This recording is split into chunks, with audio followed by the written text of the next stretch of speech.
ఎగోటు అమ్మ కడుపులో నుంచి బయటికి రావటం, బాల్యం, నూతన యవ్వనం, యవ్వనం, మధ్య వయస్కులు, సీనియర్ సిటిజన్స్, వృద్ధాప్యం. ఇది మానవ జీవితం. సో ఇందులోనే సీనియర్ సిటిజన్లకు సంబంధించి, తల్లిదండ్రులకు సంబంధించి ఆసరాగా ఉండాల్సినటువంటి పిల్లలు ఇలా రకరకాల పరిస్థితుల్లోకి నెట్టేయబడతా ఉన్నారు. ఒకటి, మారుతున్న ఆధునిక కాలమాన పరిస్థితులు ఒకటైతే, ముఖ్యంగా ఆర్థిక సంబంధాలు, సెల్ఫిష్ వ్యవస్థ ఒకటి పెరిగినది. తల్లిదండ్రులు పిల్లలకు జన్మనిచ్చి ఎంతో బాధ్యతాయుతంగా పెంచడానికి ప్రయత్నం చేస్తారు. తప్పటడుగులు వేస్తే సరిగ్గా నేర్పించే ప్రయత్నం చేస్తారు. మానసిక శారీరక ఎదుగుదలకు కూడా ప్రయత్నం చేస్తారు. వాళ్ళని సంరక్షిస్తూ ముందుకు పోతారు. వాళ్ళు తొందరగా ఎదగాలని కోరుకుంటారు. బాల్యం ఆశల పల్లకిలో ఊరేగుతూ ఉంటారు పెద్దలు పిల్లలతో పాటుగా. ఆ విధంగా ముందుకు పోతున్న పరిస్థితిని మనం చూస్తాము. పిల్లలను చదివించే కార్యక్రమం కోసం వాళ్ళు పెద్ద ఎత్తున జీవితాలను పణంగా పెడతారు. సో ఆధునిక నాగరికత జీవన విధానానికి సంబంధించి రకరకాల పరిస్థితులు మనం చూస్తూ ఉన్నాం. పిల్లలు తమ తల్లిదండ్రుల మీద చూపిస్తున్న విభిన్న ధోరణులు, పిల్లల ఆత్మీయతను వీళ్ళు హాస్టల్లో పడేస్తూ ఉన్నారు, వాళ్ళు వృద్ధాశ్రమంలో పడేస్తూ ఉన్నారు. సో పెంచడం అంటే హాస్టల్లో వృద్ధాశ్రమంలో పడేయటం కాడికి వచ్చేసింది పరిస్థితి. సో మీకోసం, మీ భవిష్యత్తు కోసం మిమ్మల్ని హాస్టల్లో పడేసిన వీళ్ళంటూ మీరు అక్కడైతే బాగుండదని చెప్పేసి వృద్ధాశ్రమంలో పడేసిన అని పిల్లలు పెద్ద అయిన తర్వాత, పేరెంట్స్ ముసలోళ్ళు అయిన తర్వాత అనేటువంటి పరిస్థితి మనకి ఇక్కడ కనపడతా ఉంది. సో తల్లిదండ్రుల సంరక్షణ బాధ్యత, చూడాల్సినటువంటి బాధ్యత పిల్లలది. సో ఎంతమంది చూస్తున్నారు అనేది ఇలా ప్రశ్నార్థకం. సో వృద్ధాశ్రమాలు మరిన్ని పెరిగే పరిస్థితి అయితే మనకు కనపడతా ఉంది. సో డబ్బులు ఉంటేనే బతికే పరిస్థితి మనకు కనపడతా ఉంది.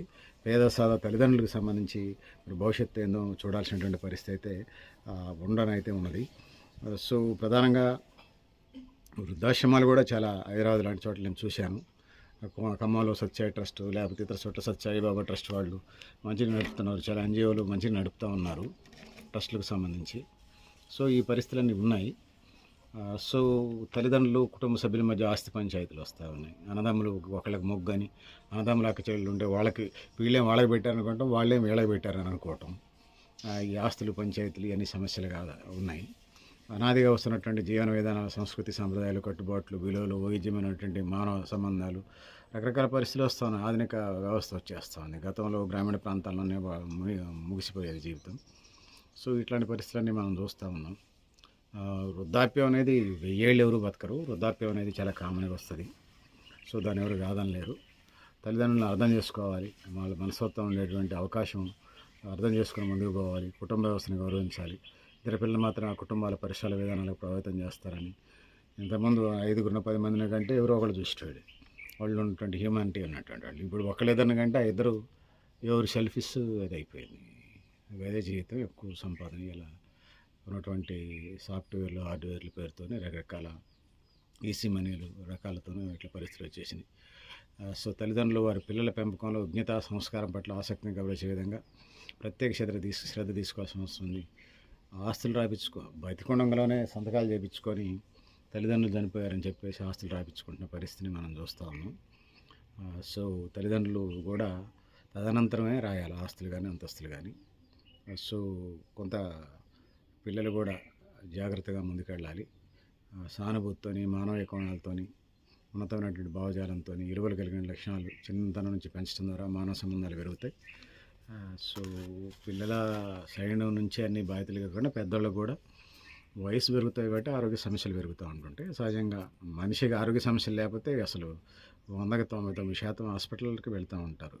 ఆరోగ్యాలు, అనారోగ్య సమస్యలు లేకపోతే అసలు ఈ ప్రపంచం ఎవరితో సంబంధం లేదు. చావులనే మనిషి 1000 ఏళ్ళు బతికేస్తాడు. అందుకోసం ఆరోగ్య సమస్యలు ప్రధానంగా ఉంటాయి. సో పిల్లల్ని చూసినట్టే చూడాలి. ఫారిన్ లెటర్లు కట్టాలి. ఫారిన్ లెటర్ని కట్టుకునే స్థాయి లేకపోయినా కుర్చీలు పెట్టాలి. బేస్ మటన్ లెటర్కి కుర్చీలు వేయాలి. ఉంటాయి ఆ తరహా ఆర్థోపెడిక్ వాళ్ళు చెప్తారు అవి. ఎందుకంటే మోకాళ్ళ కలకలు ఎక్కువ ఉంటాయి, ఆర్థోపెడిక్ కంప్లైంట్స్ ఎక్కువ ఉంటాయి. మోకాళ్ళ కలకలు, ఉండడం నొప్పులు ఉంటాయి కాబట్టి కుర్చీలు వేయండి. వీలుంటే ఫారిన్ లెటర్ని కట్టించండి. అటాచ్డ్ బాత్రూమ్ లెటర్ను, వాళ్ళు పడుకునేదానికి అటాచ్డ్ బాత్రూమ్ లెటర్ను ఈజీగా ఉంటుంది. వాషింగ్ మిషన్ నొక్కండి. వృద్ధుల పెంపకం, వృద్ధుల సంరక్షణ బాధ్యతగా ఉంటుంది. సో వాళ్ళకి సంబంధించినటువంటి లిపిడ్ ప్రొఫైల్ చేయించండి. లిపిడ్ ప్రొఫైల్ చేయించినప్పుడు వాళ్ళకేం ఆరోగ్య సమస్యలు అని అర్థమైంది. సంవత్సరానికి ఒకసారి లిపిడ్ ప్రొఫైల్ చేయించడం వల్ల వాళ్ళకేం ఆరోగ్య సమస్యలు అని అర్థమైంది. ఆ విధంగా టాబ్లెట్స్ సంబంధించి కన్సర్న్ డాక్టర్తో ఫాలోఅప్ చేసి ముందుకు పోయే అవకాశం ఉంటుంది. ఆ విధంగా ముందుకు పోవాలనేది ఈ సందర్భంగా నేను తెలియజేసుకుంటా ఉన్నాను. సో పేరెంట్స్ పిల్లలకి సంబంధించినటువంటి ఆ విధంగా ముందుకెళ్లాల్సిన అవసరం అయితే ఉన్నది. వాళ్ళ లిపిడ్ ప్రొఫైలు సంవత్సరానికి ఒకసారి చేయండి, ఉన్న హెల్త్ కాన్షియస్ చేయండి, అటాచ్డ్ బాత్రూమ్ లెటర్ను, వాషింగ్ మెషిన్ పెట్టండి, ఆ విధంగా ముందుకు పోయే ప్రయత్నం చేయండి. అంత ఒక వీలుంటే మీరు ఒక టీవీయో సెల్ ఫోన్ ఇవ్వండి, ఆ విధంగా ముందుకు పోవాల్సిన అవసరం ఉంది. సో ఇప్పుడు ఇవాళ రేపు 80 ఇయర్స్ దాకా తిరగలిగే ఉంటున్నారు, 85 ఇయర్స్ దాకా కూడా తిరగలుగుతూ ఉన్నారు. చంద్రబాబు నాయుడు చూడండి, వెంకయ్య నాయుడు చూడండి, అటు తిరుగుతున్నారు. మోడీ గారు చూడండి 75 నుంచి 80కి వచ్చేసాడు, తిరగలుగుతున్నారు. నితీష్ కుమార్ చూడండి 75, 80కి వచ్చేసారు. ముఖ్యమంత్రుల గురించి చెప్తున్నాను నేను. లాలూ ప్రసాద్ యాదవ్ చూడండి. సో చాలామంది, స్టాలిన్ కూడా 70 దాటాడు. సో ఆ విధంగా ఉంది. మన రేవంత్ రెడ్డి గారు అంటే 65 ఉన్నట్టుంది, 60, 65 మధ్య ఉన్నట్టున్నాడు. సో బట్టి గారు కూడా 60, 65 పైన ఉన్నాయి, 60, 65 దాకా ఉన్నాయి. సో గ్రామీణ ప్రాంతాల్లో 60, 65 వచ్చేసరికి ముసలిలాగా ఉన్నది. అందుకోసం ఫుడ్ డైట్ ఒకటి మీకు ఏమరుగుతుందో అది తినే ప్రయత్నం చేయండి, అడుగులుగా ఫుడ్ తినకండి, ఆ విధంగా ముందుకెళ్ళాలి. వాళ్ళ లిపిడ్ ప్రొఫైల్ చేయించి సంబంధించినటువంటి డాక్టర్లతోనే ఆ ట్రీట్మెంట్కి వెళ్ళే ప్రయత్నం చేయండి.